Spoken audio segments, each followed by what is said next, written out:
I talked to Rich Cortez this week, and if you remember at the AGM, we talked about working with Utah, et cetera, et cetera.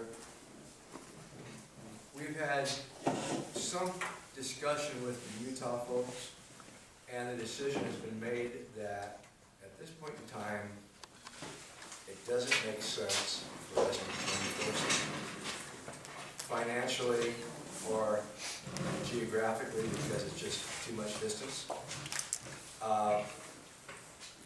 They were under the strange perception that we were supposed to have collected money for their games last year and paid them, which we didn't do and we never promised, but that was their perception of last year. They understand this year that they are on their own.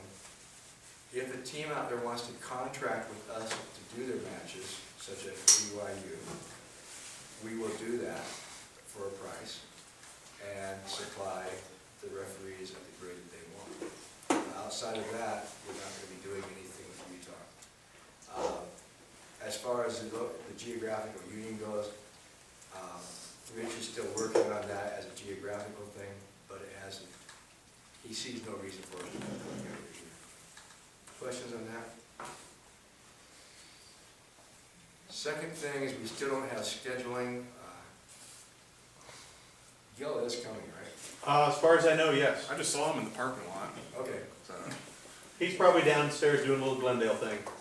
So anyway, we still don't have the full Eastern Rocky schedule on this website yet because they haven't given it to us yet. I talked to Cortez about that. He was supposed to get with the person responsible and have it done by today, so when Gil shows up, we'll find out. I'll do the follow-up tomorrow with Rich. Okay. Which brings us to Brian. So I sent out the report for the last 2 months. Anybody have any questions? Good. How come more money's going out than coming in? Well, I talked to quite a few teams today about things, sent out the invoices again with not threatening, but saying that we're going to start charging late fees every 30 days it goes past. And I got a lot of responses from that, saying that the check is going to be coming in the next 2 weeks for quite a few. And how often do you believe that check's in the mail line? Well, I talked to purchase ordering departments and things like that with the schools that we have money outstanding with, and filled out some paperwork as well for purchase orders today too. So those checks will probably be in there. Yeah, those ones will. What about the clubs? Some of the clubs, Breckenridge still says they're not going to pay us, but then I called and talked to them and they said, well, we'll send you money after the tournament for what their outstanding balance is. Okay. It's $200. And they're going to take care of whomever shows up. Yeah. To do that game. Haven't heard anything from the Harlequins, but they're probably the only other one that has a significant outstanding balance. Hey, Ryan? Yeah. You and I should exchange emails with the different colleges and stuff. Okay. Because I've been getting a lot of new directors and stuff, Yeah. and I will send that to you tomorrow. Okay. If you would send it back to me. And make sure that you send all these colleges a W-9, because if you don't, they won't pay you. Okay. Gary? Talking to Gil the other day, a lot of you have not put your availability on the website and or updated it. Let's just see. We didn't get the schedule in there. Oh, I thought that's what we were talking about a minute ago. When we were talking about Gil. Sorry, But anyway. Sit down. Are you done, Ryan? Yeah, I'm all finished. sorry. Okay. Yeah. Now it's your turn. So what I just said, and guys, if you make a major change, or there's something you need to shoot us an email so we both know, and try to hit Gil and I. A major Please. change in terms of, If something happens, let's say Dave, you're not available on Saturday and it's already Thursday, yeah, don't just, or if you've already been assigned a game, don't just change the availability and think we go and cross-check that all the time. We yeah, don't. yeah. Once you've been assigned, you've got to tell both of us, or we will never know, because we don't go in there and cross-reference that every day. Yeah, right, but you're talking about after you've already been assigned. Yes. Yes. Are they- How far out do you guys assign? We're shooting right now for a rolling 4 weeks with some major games assigned farther out than that. For example, we've got some higher level stuff we have to cover with Glendale and the Pacific Coast League and out in Utah. And some of the D1A stuff that they'll have national assignments. We want to keep that 6 to 8 weeks out if we can. Everything else, including Rugby Colorado, we're looking for a rolling 4 to 5 weeks. We just don't think more is feasible because it's too much change. Anybody, any questions since Dan's not here to answer? Is your AOL the best email for people? No, send it to we need to get them to my Tyco email. Can you send that email out? Just Yeah. Gil and I will send out hey, here's what you need to do thing. perfect. Well, your email on your referee contact list is the AOL. Yeah, I know, I haven't changed that, I need to.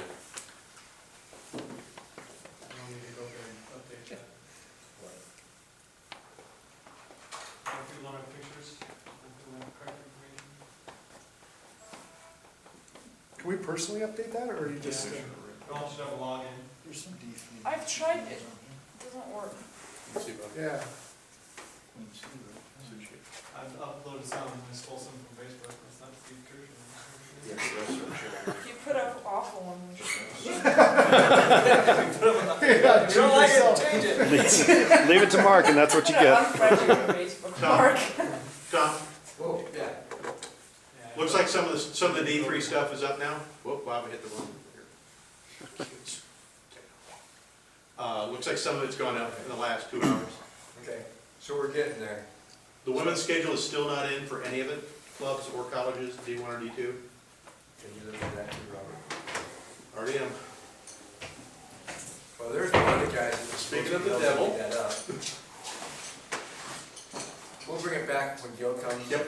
We'll do the discussion. It's all right here, right for you to log on, or you can register, or whatever.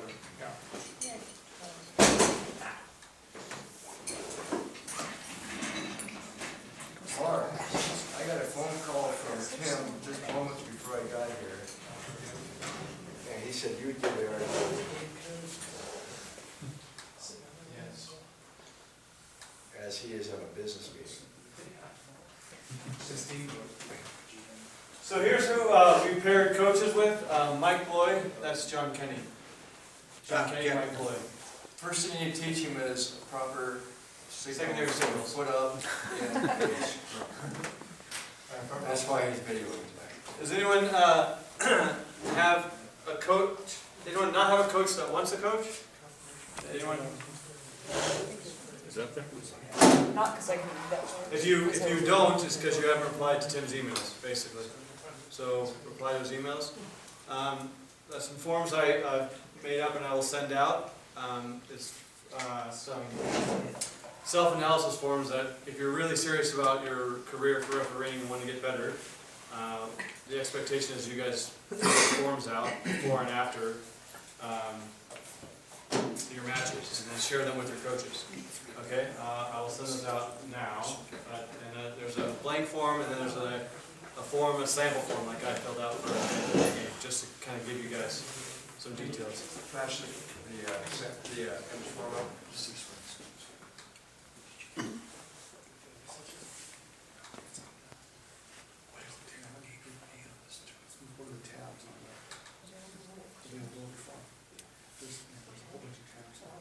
So it just starts referee date, venue, all the stuff. It's going to be a TV, we have a video of it.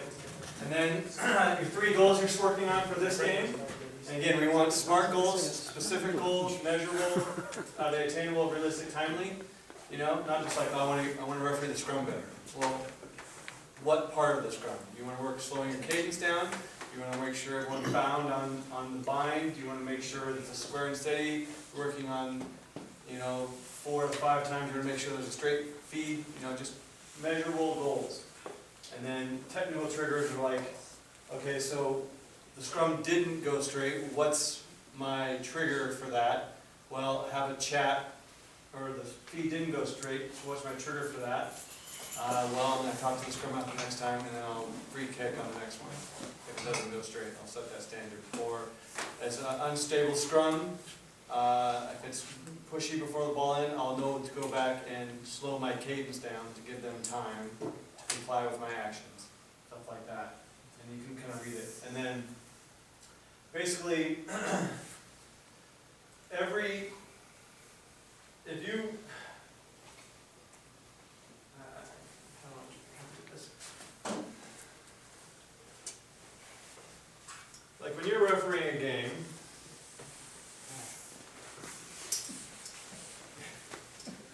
I'm gonna hand a marker.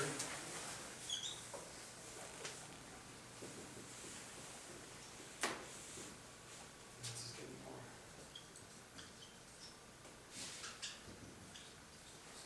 If you have an error in one of your games, it's probably because of one of these three issues. Like either you weren't prepared for the game, you weren't fit, didn't sleep at night, didn't get your food, you don't have the skill set to come across that. You can't, you say, I'm not good at the tackle, I can't get the tackler away, or your mindset is wrong. You know, it's like you're layering decisions. Well, he slowed the ball down a little bit, but we're close to the goal line, I'm going to let it come on. Or Glendale's up by 50, I'm going to try and get the other team back in. So it's just, this is kind of like what I want you to think about your skill set. Like, yes, it's East versus Aurora. I'm capable. I feel comfortable that I can referee this game well. My preparation is great. I get a night's sleep. I showed up an hour before. I got confirmed my ARs are there. I know what kit's going to wear. I'm all good. I know what I ate 3 hours before, whatever, I'm ready to go. My mindset, oh crap, I got in a fight with my wife before I left the game. It's kind of, it's just kind of like, how am I feeling right before the game? And just, you have to be honest with yourself, because you won't get better if you don't fill this out and be honest, okay? So, Mark, you're filling this out after your match, or part of it Well, before? part of it's before. You're going to list your goals, and then your technical triggers, like if this happens like I want to work on lightning quick ball. Well, how am I going to achieve that? Well, I'm going to ensure that I'm going to concentrate on the tackler and make sure he's out, or I'm going to penalize him. And then how I can track that is I'm going to either, my first 4 penalties in the game, I'll count and see what they are, or I'll count how many tackle penalties I had in the game, or just something that you can tick the box. You don't have to go, I want my tackle to be beautiful for 80 minutes. If it's something you're working on, just work on it for 10 minutes. Just try and track 10 minutes. Just caution your AR community. You just going to write down my first 3 penalties and see what they are. Are they tackler or scrum? Just kind of small, little attainable goals, and you'll get yourself in the mindset to do that. Okay? So that top part is all before the game? Before the game, how you feel. And then if you scroll down below, and I'll bring up my one. Review of the game. Let's just bring up my sample one. It's easier, you guys know.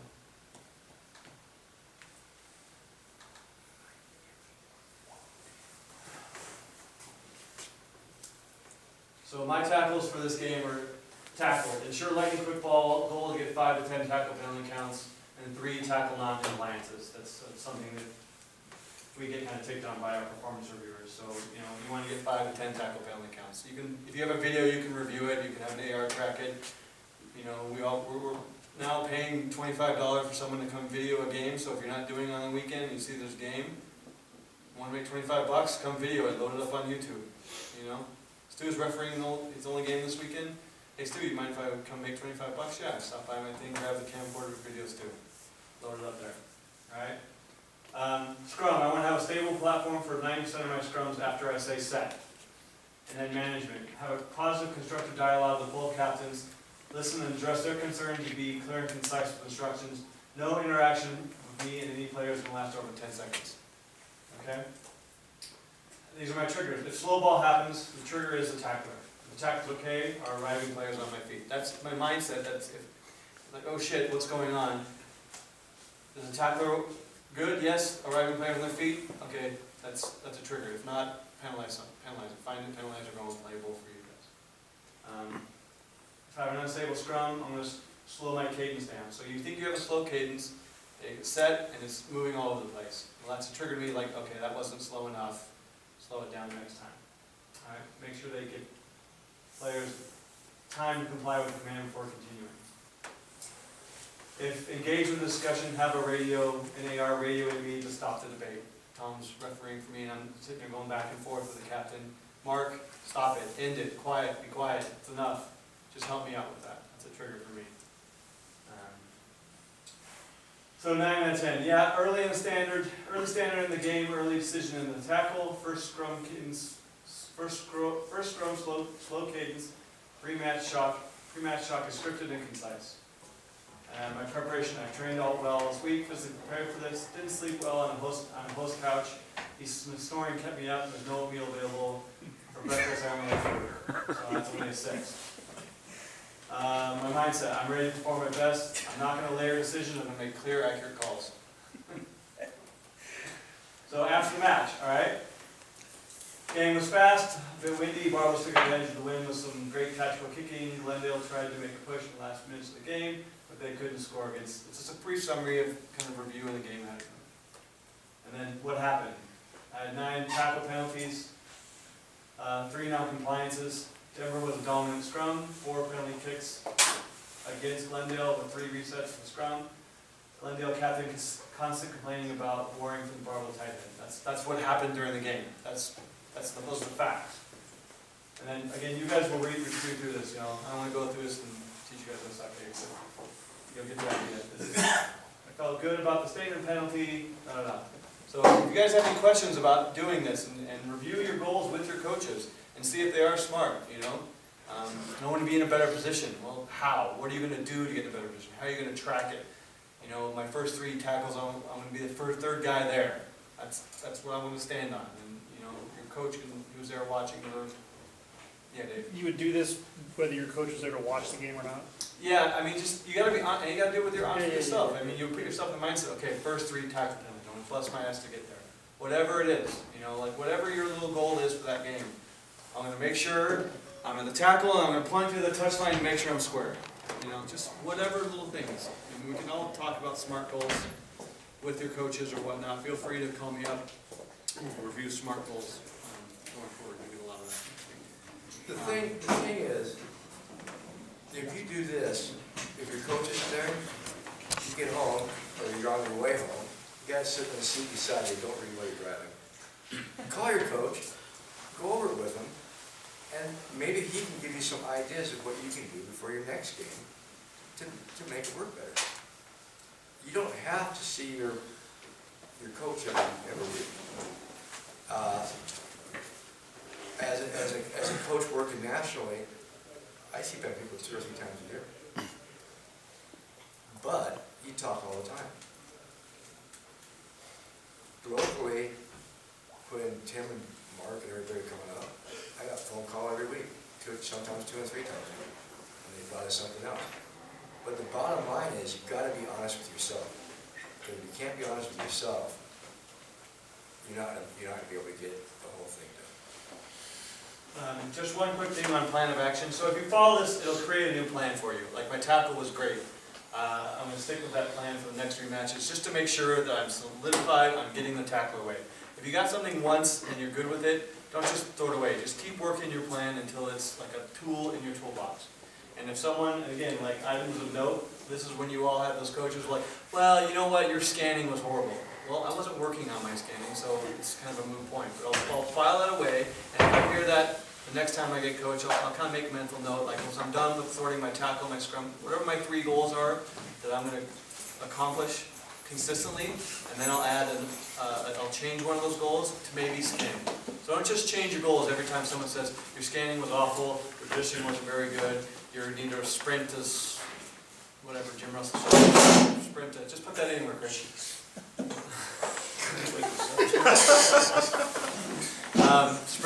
Sprint to jog, whatever they say. Just keep working your plan, get your goals set from your coaches, okay? So I'll send this out to you tonight, and you should all be able to have it. And again, like, I have coaching reports from when I was a lowly local referee, and it's funny to go back and go, oh my God, that was shocking. But you just learn a little bit at a time. All right? So, Back to scheduling. Dan, have anything to add to what Flappy said? What Floppy said. Put your stuff on the schedule, on the document, and once you've been assigned, if you have to bail out, don't just change the availability, let it, because we Yeah. can't match that up, let us know. Yeah, And then we agreed, I agree that you would send out an email saying, here's who you contact. as far as, if Yeah. it's If you just, have to bail out. if you have to bail out, hit the ref coordinator thing. That's now going to me instead of Brian Zapp. So, and if somebody would do what the thing on his email said to do, it would also go to Gary, but he hasn't done it yet.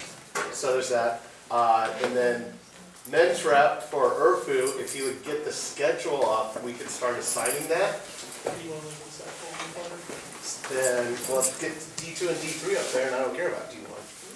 That'd be great. So, we've got everything assigned out to the middle of March, but there's gonna be a bunch of changes, and it's posted up till the end of February right now. That's it. Thanks. Okay, web design, folks. All right, so we had a little Google Hangout on Monday, talk about, I know, right? Of course you would. To go over 2 off-the-shelf options, goal line and who's the ref out of England. The consensus after looking at both of those was it's probably not worth our money for really fancy scheduling software, $350 for goal line per year. Who's the ref, which is actually designed by a rugby referee who's almost 1,000. So the consensus was over the next month or two to continue to look into a custom solution website to at least handle society business, putting up things like Marcus showed, examples of the coaching reports, the policies, things like that. Going to look into a scheduling widget that Eric had suggested with some websites, and at least hook something up so that Gilligan, Flappy can set the assignments and get the auto notifications out to everybody, so that even if there is a change, you'll get a notification or something like that. So over the next month or two, we're going to look into that and probably start soliciting some assistance to build the thing. So that's where that stands. So how much will it cost to actually build the thing? We're going to probably do it internally. I know a few people have expressed some interest. Eric, Kirshner as well. Hosting will probably run no more than, what, $40 a year tops. 40, $80 a year. And if we find some custom plugins for a site, that might be a one-time fee of $70, $80, depending upon what you buy. So overall cost will come down, and as we continue to look into options, we can spend money selectively to upgrade it. So Make sure it's simple enough. it's going to be super simple. So Illiterate. anyway. I don't know if this was an option, but the Texas Rugby Union referees had this pretty, they customized Google documents pretty extensively to run their scheduling system. Google app script. Yeah, the Google Apps script. Yeah, stuff. so I got a buddy of mine that I work with back east is actually looking into that for me on a few things. But yeah, Well, Google they Apps. so the woman who is the Austin scheduler, she actually works for Google. Oh, really? And so she did it up herself. So if you want to, I'm gonna give her a shout and see if they're willing to share. So because it's pretty fancy. Alex, right? Yeah. I'll give you an email and we'll see what they can do for us. So Also, just a quick note, our store is kind of stocked, they do have tracksuits available as well. 5 hours. We have 5, but most likely we'll switch it to something else. Black would be okay? What are you gonna mean? Because you wanted to be in charge of kids this year. Sure, yeah, be okay, yep. so how do you order them? Just call them up and order. We got it. Do they have to outsource their customer service? This is their jerseys now. Okay, So whatever snafu we got. I got my And son. because of that, they gave us a Christmas present that Ryan will hand out later. Because of that small little song. But there's no tracksuits on there yet, right? Yeah, they just have postmark. It's our tracksuits. Oh. It's the same ones. They have 5 large and then 5 XL. Sweet. Canterbury is just pretty much shut down anything. USA has dropped Canterbury. South Africa's dropped Canterbury, it's a shit ton of them, so. BLK is probably the way going forward, which is a company from, used to be Kuga, and I would imagine we're gonna all go BLK. So once we sell our 5 tracksuits, 10 tracksuits, we'll design a new one with BLK. So, but this stuff is new polos as well. Anyone not know the new referee structure for getting kit? No, so when you recruit? Oh, Everyone know that? No. 70 your first match, 50 after 3 matches, another 50 after 5, and then you guys all get $50 per season. Every time you're active, it doesn't accumulate because it's here to help you get kit, not just shower you with kit. It's a subsidy. Yeah.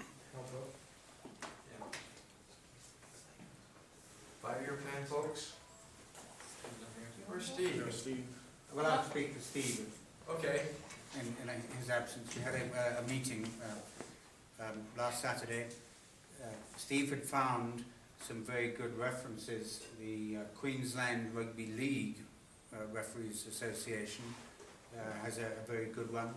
We're also looking at the vision and strategic plan for USA Rugby and the document from the Northeast in terms of measuring ourselves goals-wise. The USA Rugby vision is at the moment 2013 to 2015, so we thought of taking it in 2 stages to sync up with the USA Rugby and their strategic plan, and then from 15 onwards. So what we're doing in our own time before the next meeting next week is looking at where we want to be at the end of 2015, and then the next period on after that, and an honest assessment of ourselves, building upon the results of the survey that everybody here contributed through Mark, and some of our own thoughts in terms of a SWOT analysis, to be honest with ourselves now, and to see what the gap is, a gap analysis between where we are now and where we've got to be at the end of 2015 to fulfill our vision, and then from there on. And we're having, as I say, another electronic meeting next week where Steve, I believe quite rightly, involved some participation from the youth, because when we get to the end of the next phase, it's really the youngsters coming through, and how are we going to position ourselves as referees to serve them as our customers. Who else is on the committee? Sorry? Who else is on the committee? It's Steve Karsha and Justin Tafoya, is it? From Tri-League. I have Devin's 5-year strategic plan I meant to send to you. If you could send it to me. Is it michael.boy@ch2m whatever? If you could send it to us, or Smee and I'll forward it. Thanks, Mark. So that's speaking for Steve. Tom. Steve, That was a good job, Steve.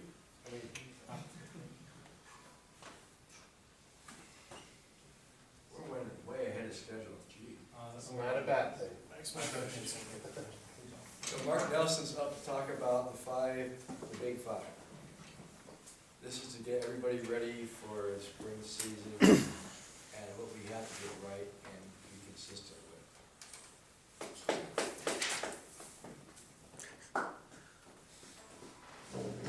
So this is my presentation I did I'll do at camps. Did it at Philadelphia and Kasha. We'll have to bear through it twice in a week. So I'll congratulate Kasha on going to being selected to go to the women's camp this. She's worked hard. Hopefully she'll get a lot out of it. If not, maybe a green jersey and tracksuit. Another green jersey? So that's why she bailed out on her son. You can match Brighton and Celtic with the new Irish.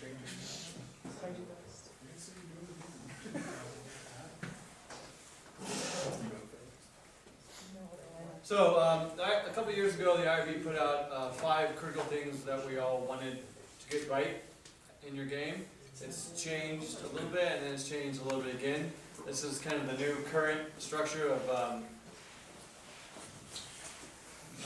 of what the big five of the IRB want to have us focus on for the game. First one is the tackle. Second, the scrum, the maul, offsides the breakdown, and then offsides the kicks. In order of importance? There are 5 of them. Get them all right. It's a Just on a check. The tackle, all areas of the tackle allowed need to be strictly enforced, and referees are to reward positive play and ensure a fair contest at the breakdown. So, the tacklers. Tacklers must roll away immediately, and referees should be aware of those players rolling in the pathway of attacking players. So it's great that they're rolling out that way, but they're taking out arriving players, they still need to be penalized. Assist tacklers who do not go to ground must release the tackle player prior to attempting to win the ball and go through the gate. Come back around, go through the gate. You all know what an assist tackler is? Obviously someone who's involved in the tackle, doesn't go to ground himself. Tacklers who go to ground need to be identified and allowed to play the ball immediately, but they need to be on their feet to do so.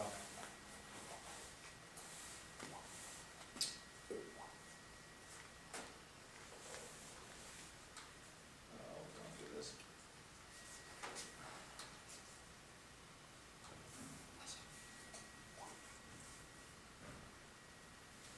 Right, let's see if I don't do this now. Mark, I think there's a play button kind of at the bottom left corner of the screen when you go full screen with it. No, I had this working. Try this.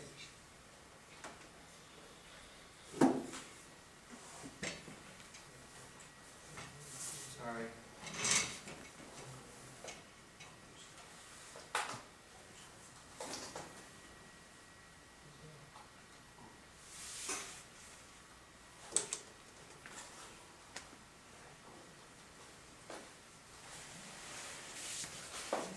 Nature of working at home, I swear.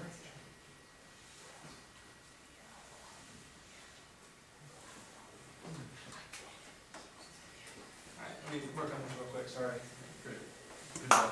Sorry. We're going over that.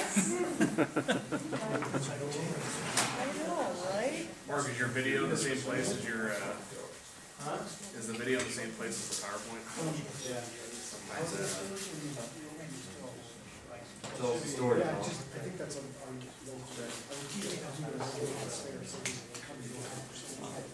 you don't have to worry about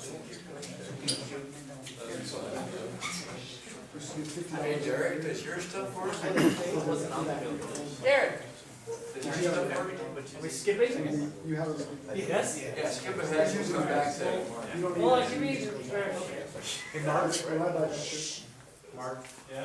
I have the videos on my computer, if you would send them to me. Did it come up? So I'd say to the P or T. Yeah, it's missing 2, but the rest of them are on there. Let me see what we're in. See if I have them. We talked about this last season, we'll talk about it again, just to make sure everybody's on the same page about the scrum sequence.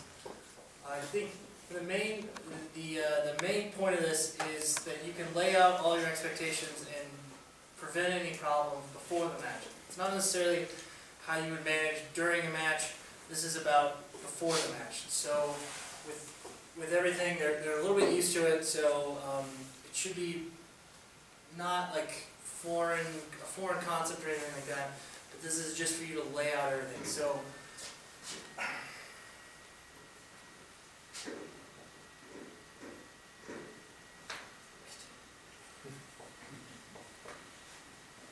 Big on writing in Oklahoma,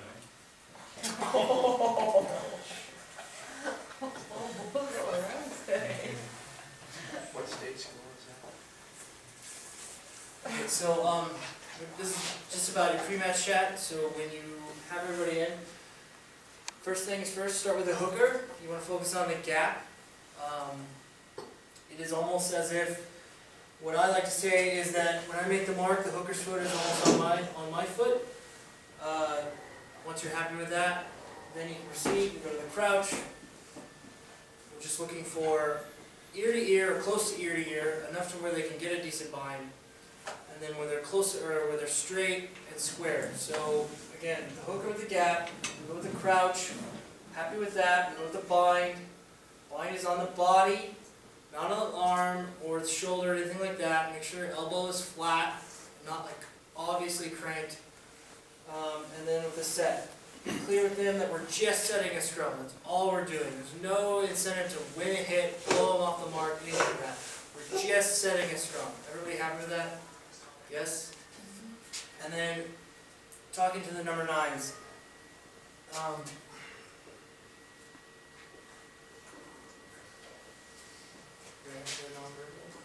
can do that, right? So, we just came out with, what was it, like a week ago, Richard announced his strategy for the non-verbal communication. So we're getting ready to S9. S9 seemed to be a point of contention.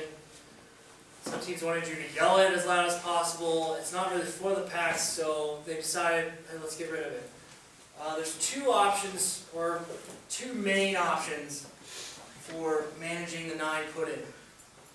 One is to be on the opposite side, where you're in direct eye contact with the 9. The second is when you're behind them in the normal position that you're used to.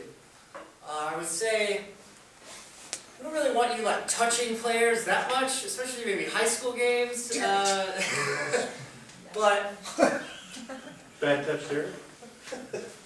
But those are your options right now. If you can figure something else out, then maybe be a little more creative to be on the put-in side. But for the opposite side is a basic look up, point, or nod, something like that, just to be clear with him that you're ready for the ball to come in. A point and a wink, whatever, like a gun, like shooters, put it in. Hold on. Second option for the put in side is just a simple tap on the shoulder. So you're going through your normal process of crouch, bind, set, tap, and then you move away. Everybody happy with that? This main thing with last year with the whole not straight and us penalizing the crap out of scrum masters for not putting it straight or putting it in earlier, this is something you can avoid before the match. You make it crystal clear to the scrum master. Whatever you decide, you're going to be able to put inside, non-put inside. What I say to them is, most of the time, I'm going to be on the non-put inside and be looking directly at you. When I'm happy with the scrum, that it's set and stable, I'm going to look up and point at you. You put the ball in, straight, no problem. Alright? And then you tell them your second option, because not all the time, or not every time you're going to be on the same side. So if like the scrum will go down, I'd go to the put inside. Same thing. I'll tell them before the scrum. Okay, I'm going to tap you on the shoulder this time. Same crouch, bind, set, happy, boom. It's fairly simple. The key point of all this is all done before the match with your pre-match. So I'll just go through my basic pre-match. So I got all 3 front rows and the number 9. First things first, who's the hooker? Okay, I'm going to make the mark. You're going to be up on my foot, or up on my foot for the gap. Okay, when I'm happy with that, we'll go with the crouch. On the crouch, I'm making sure everyone's crouched, straight, in line, ear to ear, temple to temple, as close as we can get. When we go with the bind, I'm going to check all the binds, make sure everyone's good. When I'm happy with that, we'll proceed. We'll go with the set. Remember guys, we're just setting a scrum. Everybody happy with that? All 3 of them, they're like, okay. And then we talk to the 9s. And I go through exactly what I just said. When you're on the opposite side, when I'm happy with it, I'll back away, I'll look at you with a wink and a shoot. You put it in, and we can have a rugby match. Okay, everybody happy with that? Question? Are we doing non-verbal this season, or are we doing verbal this season?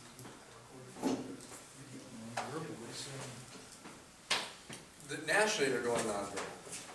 So, Everything's nonverbal. okay. I would say Now, if you're standing right next to them, and you don't feel like you should be touching them, you know, high school women or whatever, Well, just say, the question is just, we're not doing the S9 anymore, is that correct? Yes.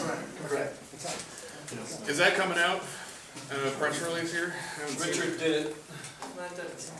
Yeah, I don't see it. You just got it too. Alright, perfect. Derek's telling you, yeah. Okay. this is your nothing. Are they going to?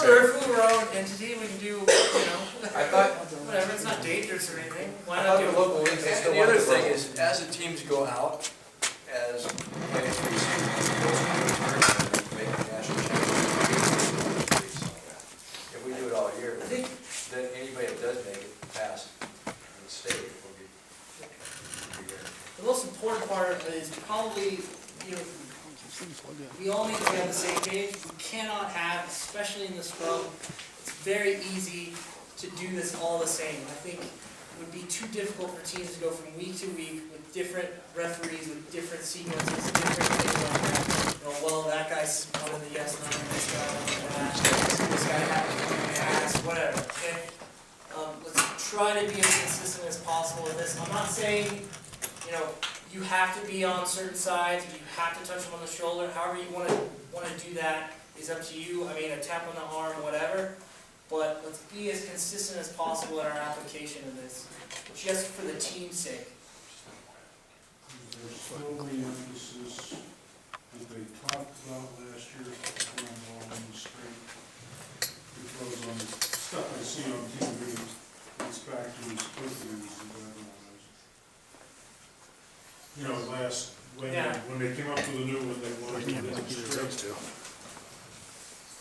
I would say, make it Make a credible. fair contest for the ball. If you get in a situation where you're just constantly free kicking, and then you go to penalties, I mean, that's not, I don't think that's the purpose of enforcing the S9, or enforcing the straight feed. I think the straight feed is more to make it somewhat of a contest. I'm not saying that, scrums are a toss-up now, but, probably a good thing would be just egregious feeding when enforced. Is that accurate, Mark? What I say to people who say that question is with this new scrum cadence, what we're doing is we're taking away the hit, and we need to give them something in return. So we're gonna make sure that there's a contest for the ball, right? And that usually shuts people up. We're gonna take away the hit, we're gonna give you a contest for the ball, and give you a skilled hooker to hook for it. And that's, so yes, so, yeah, the contest. My suggestion, particularly for high schools and high school girls, if you are going to be talking to the scrum half about touching them on the shoulder, involve the coach. So the coach knows what it is that you're going to be doing, so you don't get yourself into a position where somebody comes up to you afterwards and says, the player talks to the coach and says, the referee's been touching me. Now again, deal with the coach as well and get the coach's permission along with the relevant scrum half. They know what you're going to be doing. That's my suggestion. Just don't be creepy. That's a good, yeah. I don't know, I think the shoot and wink at people is pretty creepy too. Speak for yourself. Protect your. And we don't know how long this is gonna last before Richard realizes it looks funny. So, Derek, question for you. So, what's the IRB guys been doing? I was watching Six Nations. Did you talk to them down there at all? Like when they're behind on the put-in side, they are not touching the guy. Yeah. So how are? Some of them, it's really quick, like, there's been some Heinz Cup games where they're like tapping them on the ass, literally. Okay. Only you grow. There's really not a lot of clips because they've only been doing it Right. for like a month. Weaver, what were you gonna say? I was going to maybe suggest, because the guideline came out from USA Rugby said they were going to keep yes 9, and Richard sort of secretly among the referees said, we're going to maybe, at the top leagues, get rid of it and go nonverbal. I might just say for us, for the people who referee weekly, it might be easiest to just keep yes 9 this season and avoid any touching issues or otherwise in the short term, because it's not a bad thing, it's not a detriment to the game, and I might suggest we as an organization stamp it for at least the spring of 2014 to say, we are going to stick with yes 9 in Colorado. I would suggest that if we do stick with it verbal, we're not saying it, yes, 9, so everybody hears it. Just quiet now, or yes, or Okay. whatever. Put the ball Just for in. the scrum half. We'll talk this weekend, and Richard, and we'll get it. And we'll get it. But I'd also suggest, just for high schoolers anyway, it's a good thing to use, even if you're going to use non-verbal, use the verbal too, it just helps everybody learn, so Well, they're not going anywhere anyway, so that's Yeah. fine. we have games this weekend, I guess, just. Well, high school aren't gonna go national. Yeah, that's true. Yeah, whatever we come up with, it'll be So, fine. so leagues that could lead to a national championship, I think we should go to Okay. leagues that stay, use yes. I don't know, I mean, from using it last week, it's really not too big a difference. We're not groping players, I mean, it's a tap on the shoulder and that's it. I mean, we've all, yeah, okay, you don't need to bring that up. But, yeah, I mean, if you don't feel comfortable with it in a certain match, then I would say maybe don't do it, because it's just gonna be weird, or try to be on the opposite side. It seems to be kind of a preferred position really, but it varies from referee to referee. There are so many ways to do that without touching them anyway. Like you can just be like, I'm just going to flag you a 7, put it in. If I touch my elbow, you can put it in. Like, Yeah, but you're behind them.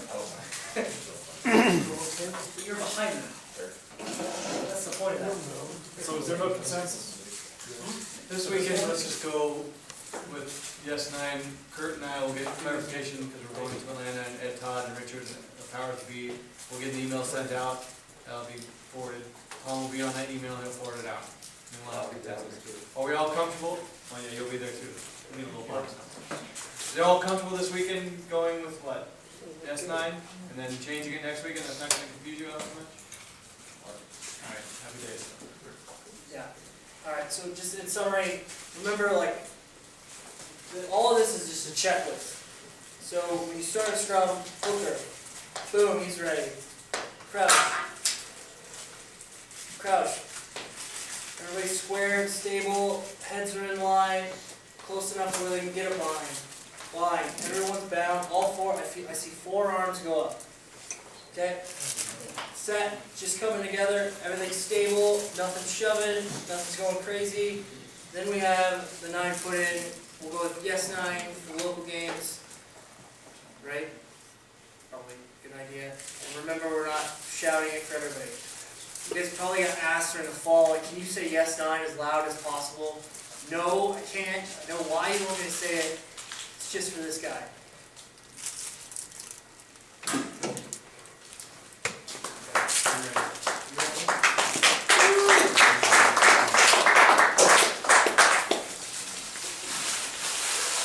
Sorry about that. For someone who was really good at PowerPoint to meet me afterwards, I really appreciate it.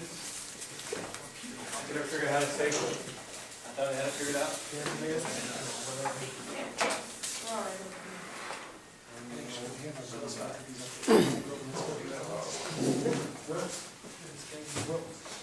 One tip is, if you don't have to vote every time, you can just press B and let the black out. There you go, see?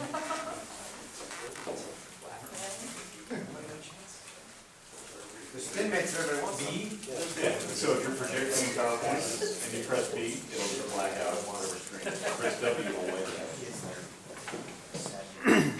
So white and black, how do you get that? Just press B. that's not even control. TV needs to be on. I know that helps. One moment, please. Sleep. Sorry. That was kind of Go to the coach and leave.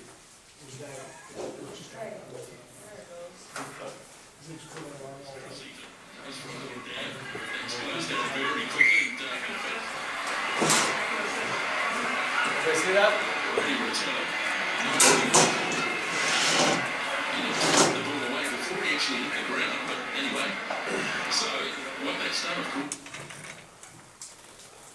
All right, so the tackler, got that, tackle assist, got that, tackle players, must release the ball, pass it, place it, and immediately after being tackled. Arriving players must enter through the gate, both the attackers and the defenders. Must remain on their feet and attempting to win the ball. And players going off their feet unintentionally must immediately roll away. So if they just kind of fall and push, they still got to get out of it. They can't slow down the ball. Players deliberately going to the ground must be penalized. So the first clip will be gate, the second clip will be immediately going to ground.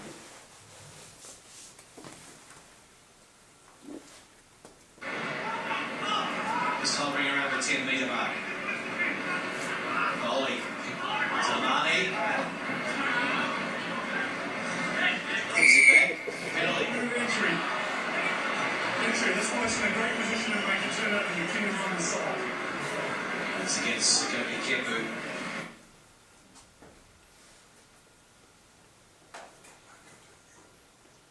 If anybody's not seeing what it was, please speak up so we can do it again.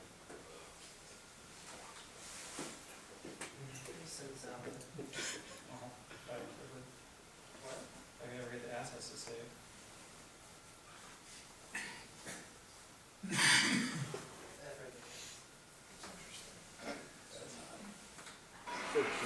Question Sealing off. side, now we're back into open spaces.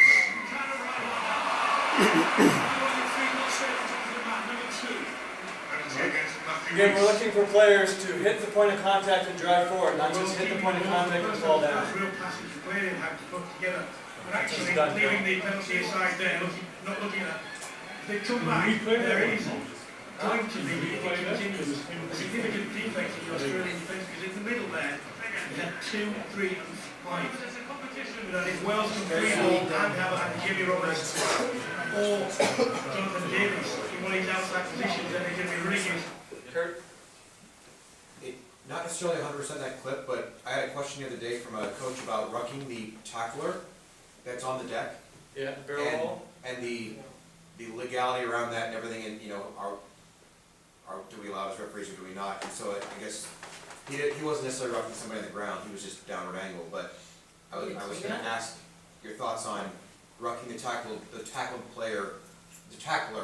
off the tackled player and creating they're losing your feet in the process. Kind of asking your So thoughts around that. so there's two kinds of things. There's like a barrel roll where they're training coming down and grabbing him and pull him off. That's fine. It's positive. Remember the first thing. If it's positive, get the ball out, get on with it. And then they're getting him really low, and what they're doing is they're hitting that guy and driving him and then kind of losing their feet because of it. Carry on. Gets the ball out. Positive. That was positive what you did. You didn't slow down the ball. You didn't seal off the ball for the team. You cleaned it out, made the ball available. That's positive, move on. Dan? At the local level or the junior level, if you don't see them effectively moving that tackler away, I'd actually just get quicker on the whistle for the guy who is laying there not moving. Yeah. Because otherwise you've got a flashpoint because some guy's trying to clear somebody out and kind of punch him, kind of hitting him, and it piles up, and it's just fix the mess by getting that tackler away first, especially at the lower level. Remember your order when you go into a tackle. Tackler, tackle player, arriving players. The tackler can feel his obligation. You know, holy shit, you got rocked out right away, let's carry on. You know? Again, hitting the point of contact and falling, not good. Hitting the point of contact, driving and falling, carry on. And I would propose that if he hits only his own player and binds onto him and just falls down, that's always wrong.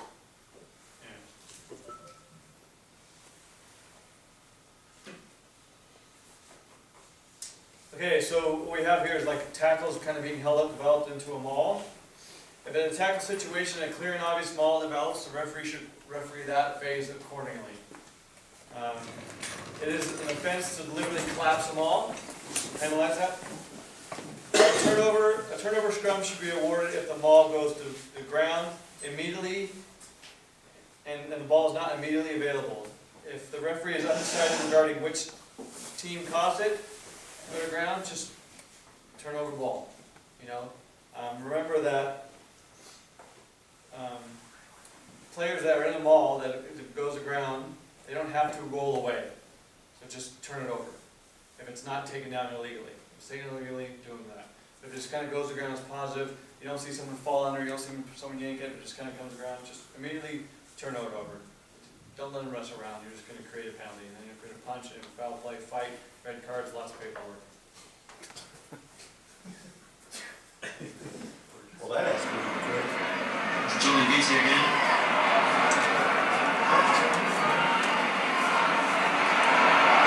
And the secondary shot comes from players behind.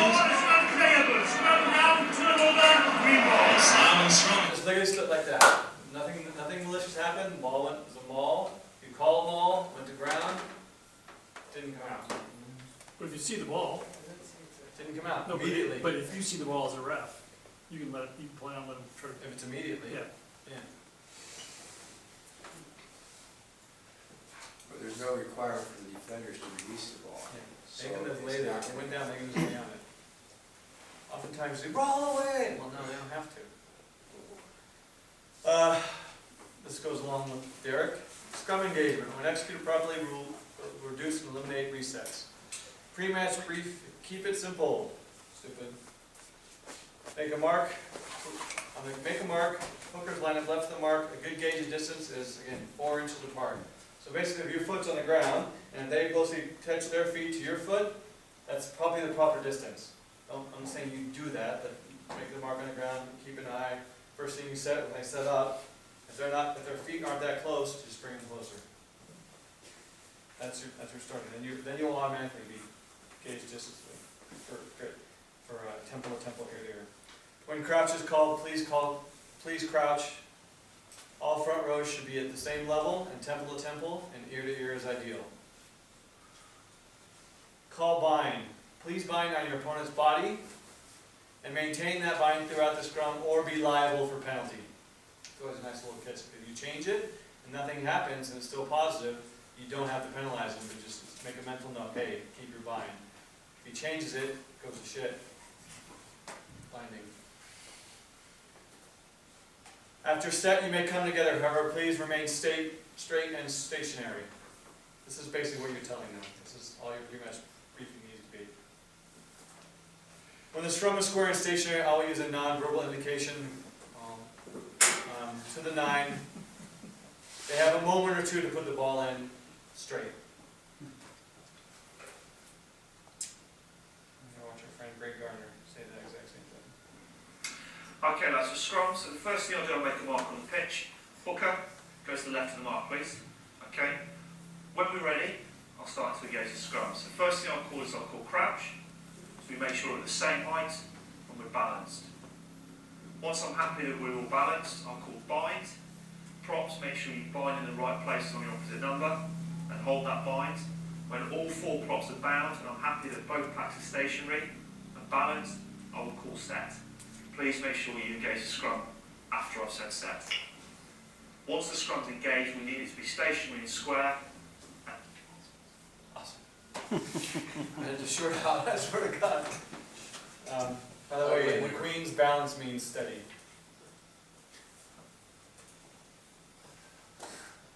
The Queen's English. Balance means, you always hear her say, balance. Means steady.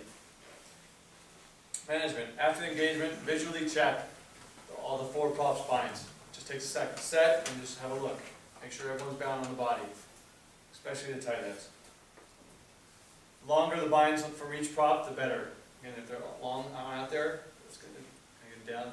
I have an argument that it's a lot harder for him to take it in than if it is right here. So the longer, the better. Ball must be in straight, and again, the exchange for removing the hit is we must give them a contest.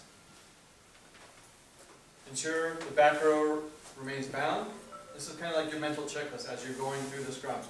Set, check the binds, put the ball in straight. Or check the binds, make sure it was long, put the ball in straight, check the back rows. This is your thought process. Create space for the attacking 9 by keeping the defending 9 out of the pocket. Do you know what the pocket is? Who doesn't know what the pocket is? Dan. What's the pocket, Mark?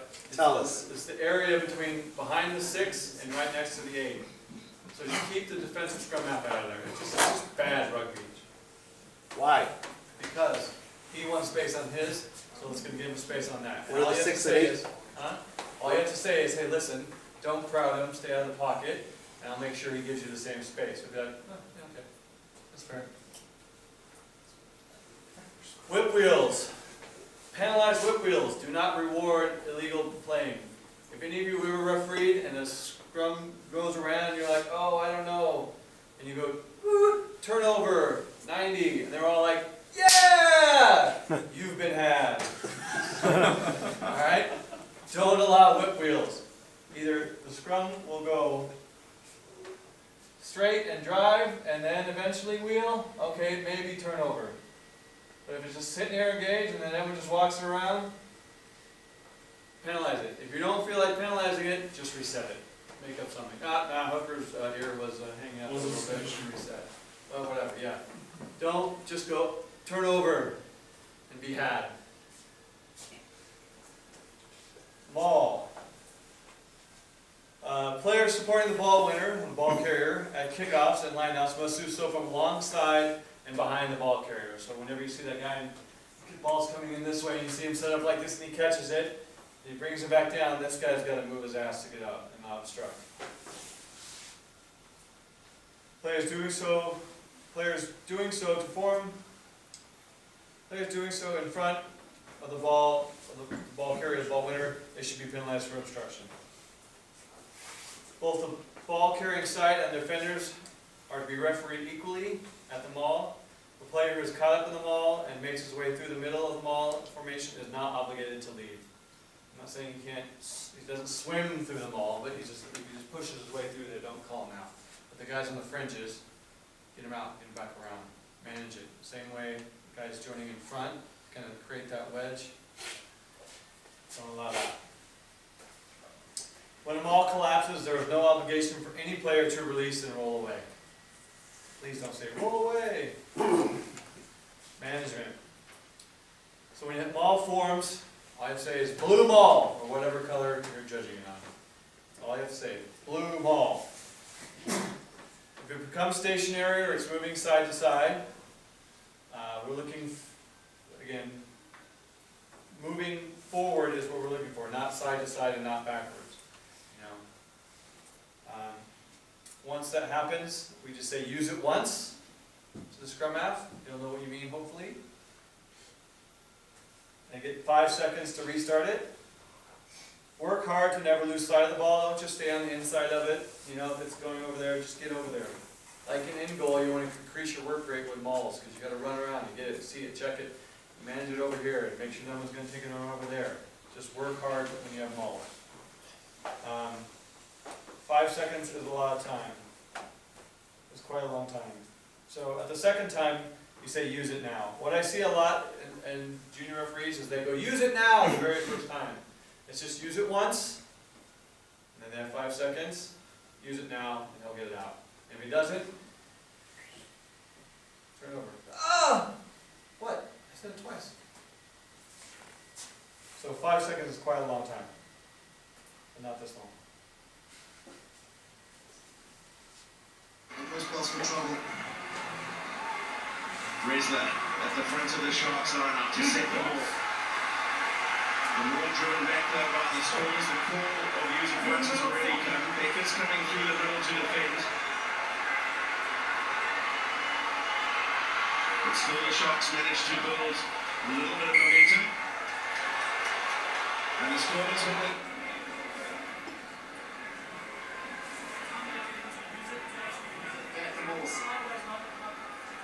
That's a good point. 5 seconds is quite a long time, but it's a good point. Jean de Villiers had just come over to Craig Joubert and said, if we take the ball sideways, surely that's grounds for you to call use it again. Happy to accept the point. So that was about 8 seconds. And you got to time it right. That's a fairly critical instant. Manufactured a penalty, 3 points on the board when it should have been a turnover scrum. Alright? How many of you time yourselves and practice this? Like 5 seconds is a long time. I'm going to say use it once, and then raise your hand when you think 5 seconds is up. Use it now.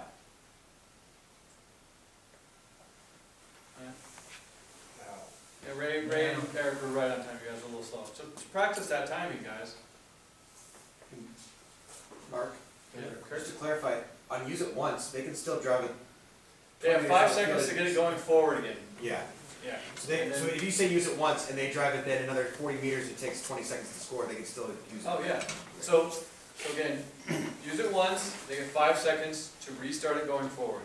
Then they can drive it forward as long as they want. If it becomes stationary, it's then a use it now. They don't get another 5 seconds. It's a use it now. So you've had your chance, you've driven them off. Stationary, use it now.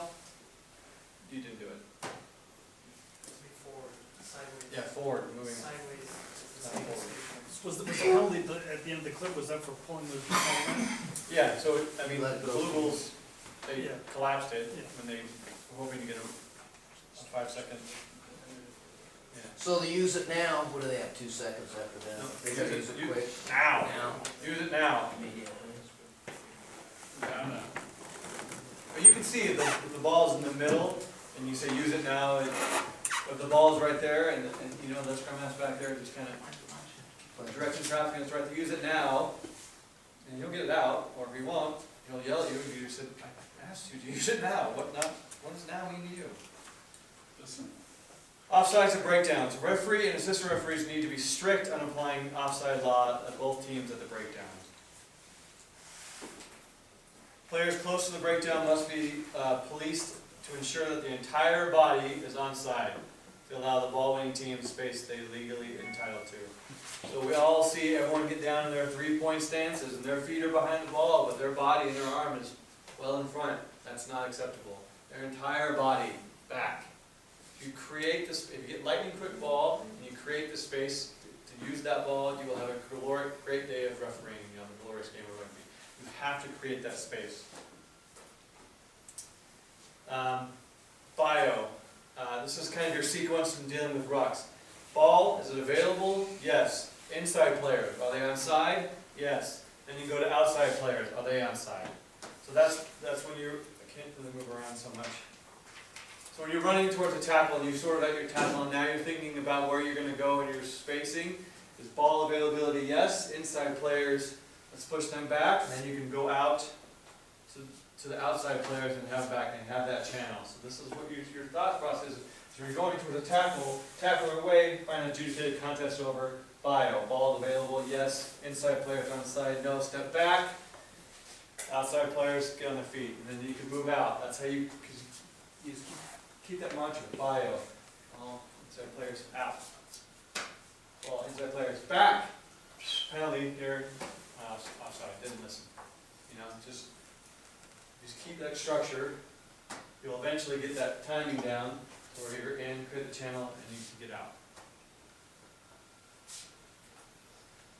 Attacking pillars should be managed first and then penalized. So you all those guys on the box kicks, just try and hit 6, get outside, talk to him next time.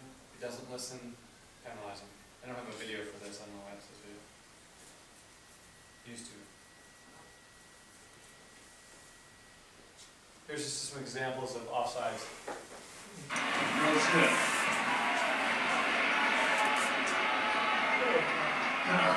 James. It's going to be a penalty here to come on. Starting against right. Thanks for putting your hand up and identifying yourself.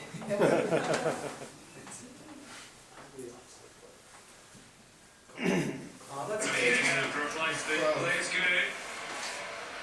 This is Got to be attacking behind that the one. last feet, all behind the try line. John's been saying he won't have 1 foot behind the try line.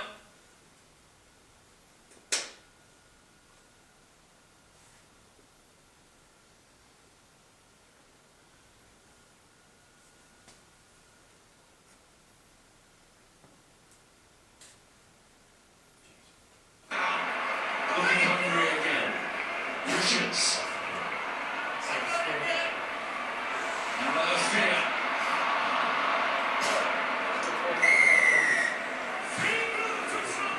CJ van der Linde.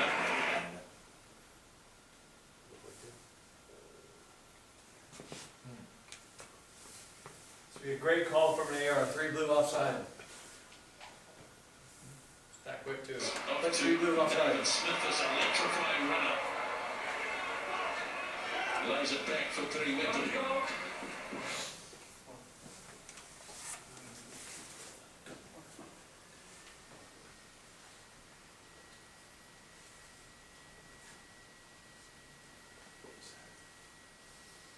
Some just seem like, oh, there's a little bit offside, but it's, a little bit is, if you just create that space for not a little bit, you'll get such a better game out of it.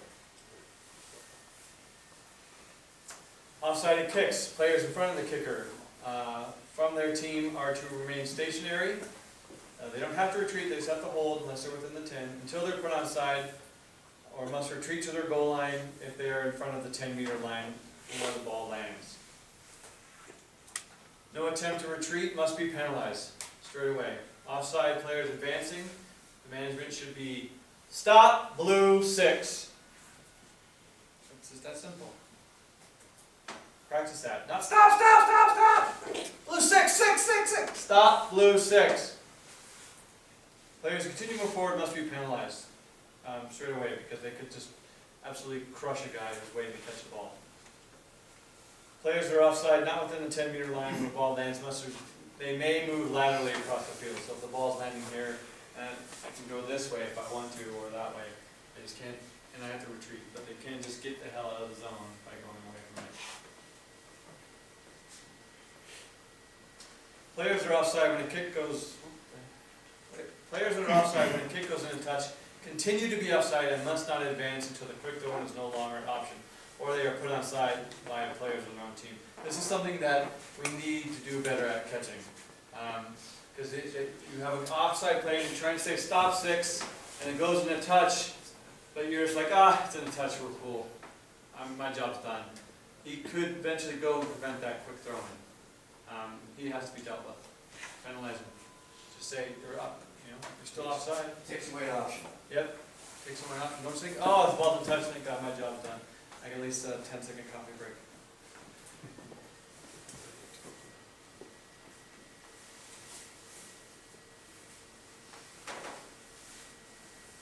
Field now.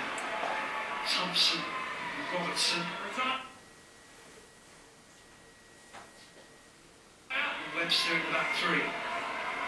Gasnier again. Excellent take from him. Offside.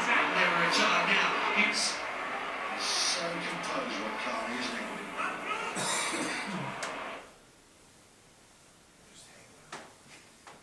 Trying to make the most of this one. It's Armitage who comes forward. The referee blows for the offside.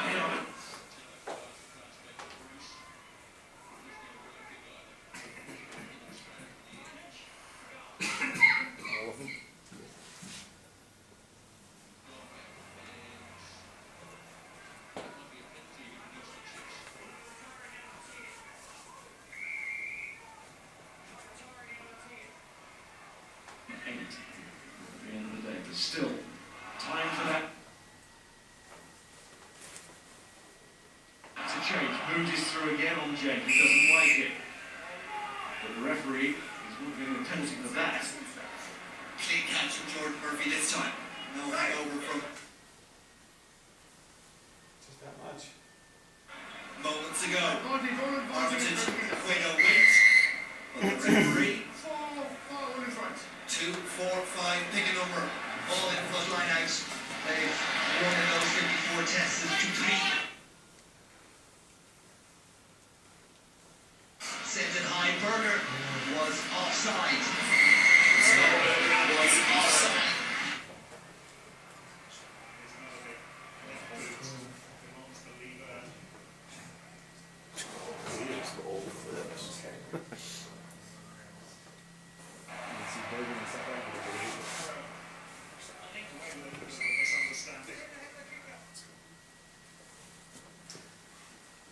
And what is the penalty for that? Back Where? at the offside line. What's the sanction for that? Choice. Or a scrum was not Scrum option, Where's the kick? where he began doing, Where's the marking scrum? where it was played. What's the secondary signal, John Kenny? There we go. Just go. Same question, where's the mark for, the penalty for being inside the 10 meters from where the ball lands? Where's the second? Where the guy caught the ball? It's where he is. Where the player is, Yeah, where's offside? It's Where's offside? there. because he got the mark wrong in the video clip. Is that different? It's the base of the Sorry. Is it inside the 10? Inside the But 10 there's is no a option. spot penalty. There's no option. Okay, so that's different than offsides from Correct. that standpoint, so that's not, Inside the 10 is a that's, spot penalty. that's not a scrum off. Yes. A lot of these guys are playing advantage, really, why? maybe it's, and when you're refereeing France, Australia, yeah, okay, maybe France could do something with it, but when you're refereeing Ridgeview and Summit or whatever, just set the tone, set the standard. Then, stop, blue 6! You know? Anyone else bright? You good? You're good? So, in summary, tackle, reward positive play, ensure lightning quick ball. Scrum, slow the cadence down. Give them time to comply. Accuracy will reduce results. Literally, it should be like 4 to 6 seconds. It's a lot, and it's practices. Crouch, bind, set. Give them time. It's not crouch, bind, set. Well, you didn't give me time. Now, fuck, I'm taking this down. Just give it time. Ball, simple management and accurate timing along with a work rate are vital. Blue stick, blue ball. Offsides and breakdown. Create the space in the game. Don't overmanage. 6, onside, back, back, back. No. 6, step. Well, you didn't. Bio, remember. Think about that. When you're out training on the field, just go bio. Remember, who was there when we were doing the 7s thing? Bio, ball, inside, out. Just practice that. Just when you're out of run, just say bio. Just practice. Stand, in, out. Go with it. Bio, bio, bio. That should be your mantra when you're running and judging rucks. Bio. Yes. Outside the kicks. Managers in color and number, if they still move forward.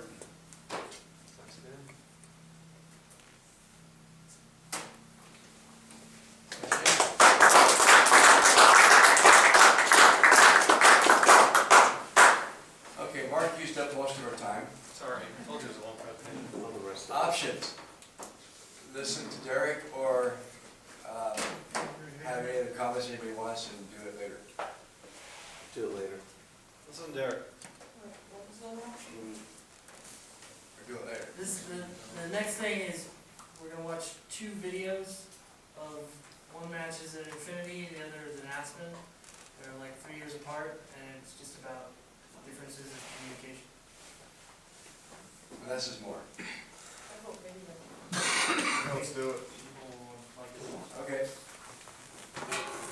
Will this be a new business time or not? Assuming that the computer.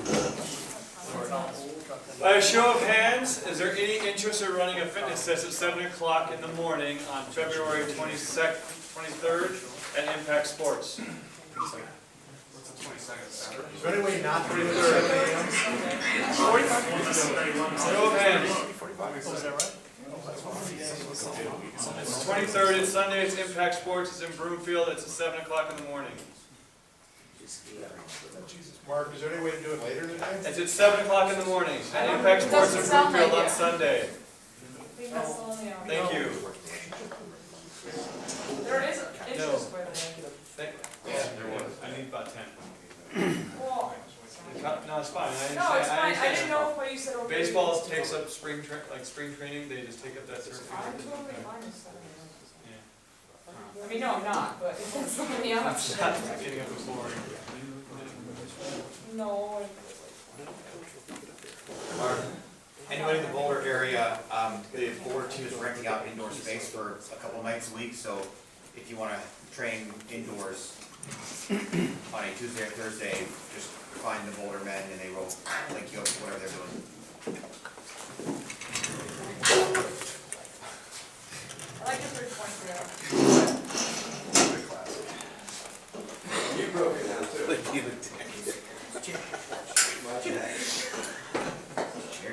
Hold the chair together. There's more Thin Mints, more Thin Mints. Someone that tar fucked up?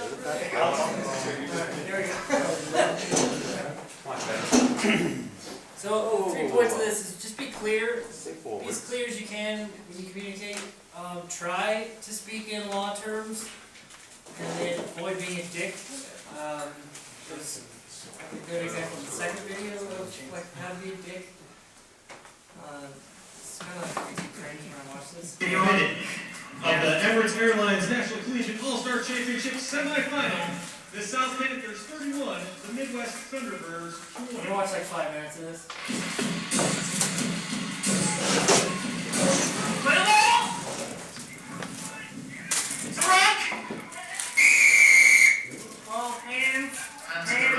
Referee, no, put your hand down, no. Whoa.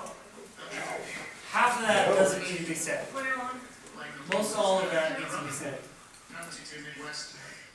You're kicking it out, you won't play through.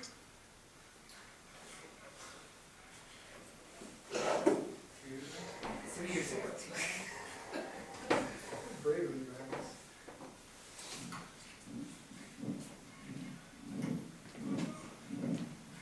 One's a spectator. Put your hand up, try to the wall, stand, be careful. It's a perfect example of the she call when you're trying to sell it some more, but he's not buying it. It was a clear call, you wouldn't have to say anything, and you'd just be happy days. Hold, I got it, hold. Sorry. Call again. Roll, to rock! Ball's already available, don't even need to say that. Little chip and chase for by the Midwest, a little bit too deep. Line up, South will take the throw in.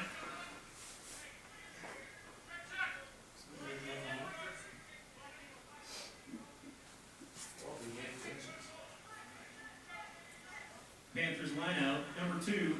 Jim Gray refereeing. I know a lot of you in this room probably haven't seen that in a while, but that is Jim Gray refereeing. It has happened. It has happened. Advantage not straight. No, not straight, not straight, coming back. Option, scrum. Scrum. I'm very hurried, like, option, scrum. He's throwing in, so come back for a scrum down. Midwest will have the protect. We got it. I'm watching both of you guys, okay? Scrum down, number 9.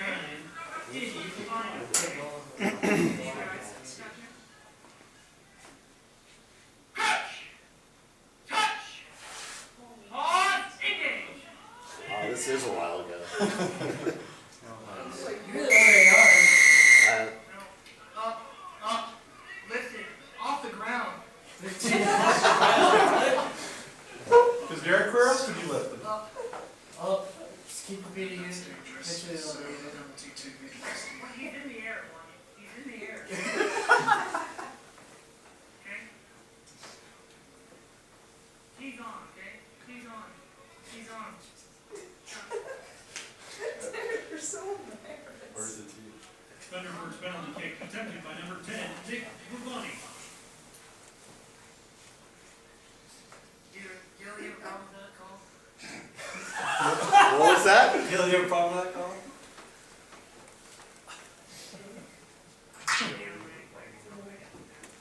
That's one thing, it's reasonable to ask your AR.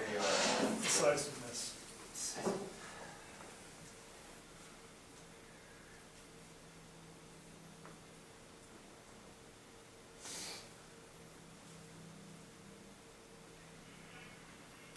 Penalty kick, good.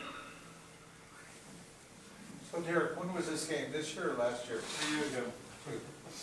Hopefully you're you're not not talking as much. That brings the team moves nicely back into the game. The first points they've scored in a little while. 8 points in it, with just about half an hour of this game left to play. Plenty of time. They haven't had all-stars for Yeah, that's been straight. This is the last year. Yeah.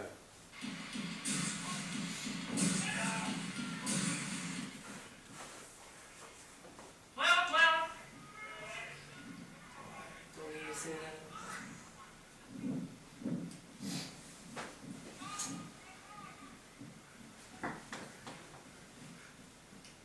Clear out, Red! Clear out, hold! You're on. No, he's inside. He's inside. Inside. Just in here. It's a good call. Allows him a free kick at the ball. That was a good call. Alright, so that's the Jupiter Driver, Chatty Cathy referee.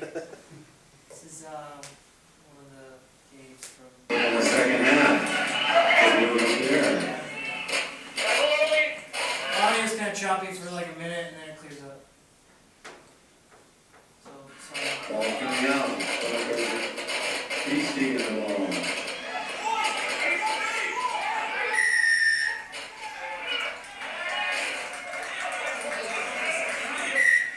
Penalty against the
Any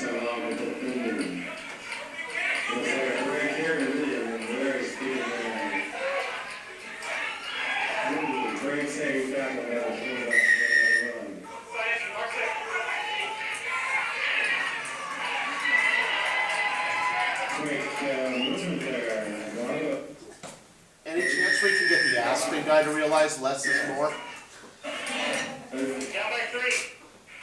What? What? That the Aspen announcer to realize less is more?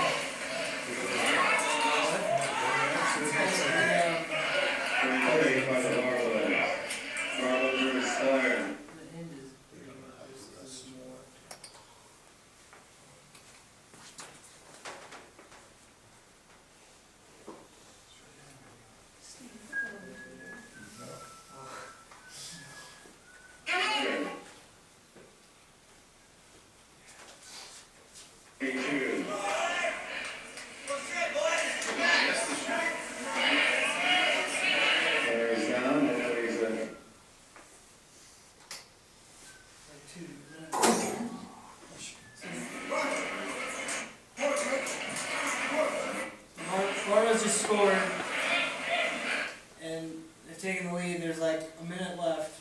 Just give you an idea of the situation, and obviously Blue is going to try to win the ball. Okay, score remains. Denver Warriors 24. For the line after leading most of the game, trailing 22. 24-22, Boston finished left in the match.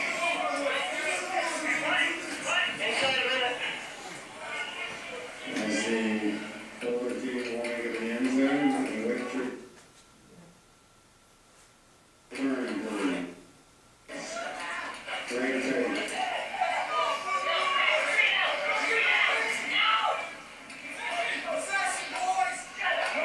There it was.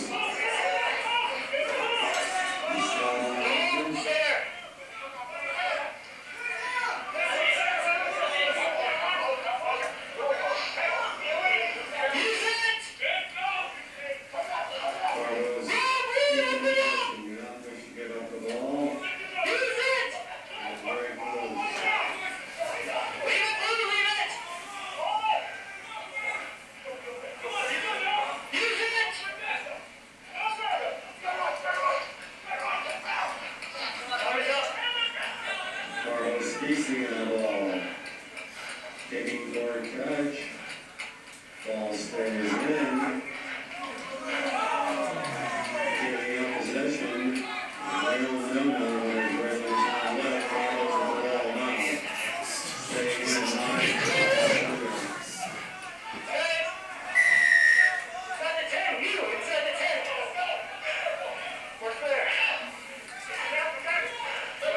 Really moving up to the ball, the deal could be a very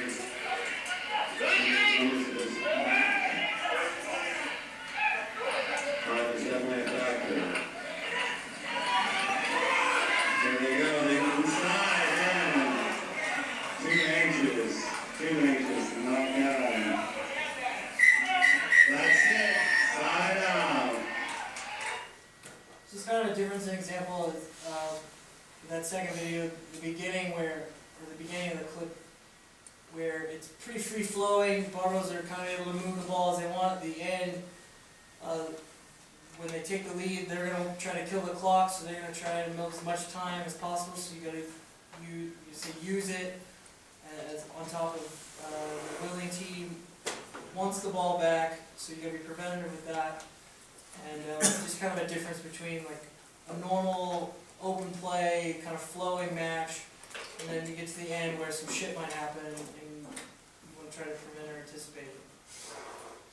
But a little more direct in the second one rather than just saying shit for word's sake in the first video. Just kind of that running commentary that you might find yourself doing during the course of a game. Just something to think about when you're on the field.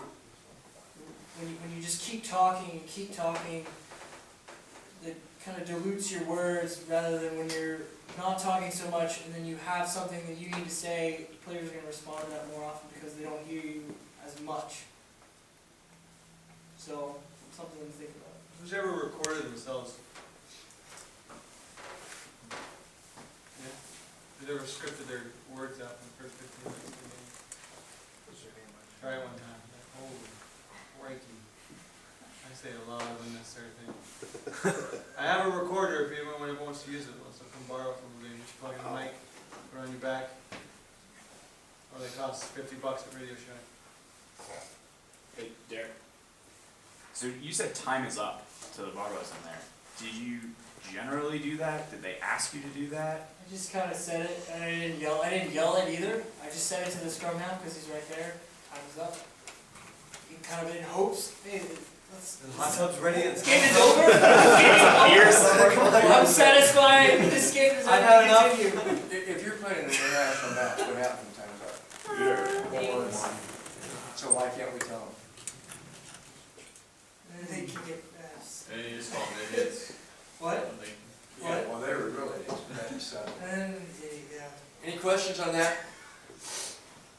Make your comments short, concise, and be done with it. Don't be a dick. And you don't have to be a dick doing it, you just be short, concise. Anything else for tonight? We're over, I'm sorry, it's Mark's fault. Microsoft Office fault. So he's buying the first round? I'm not the treasurer anymore. Motion to adjourn?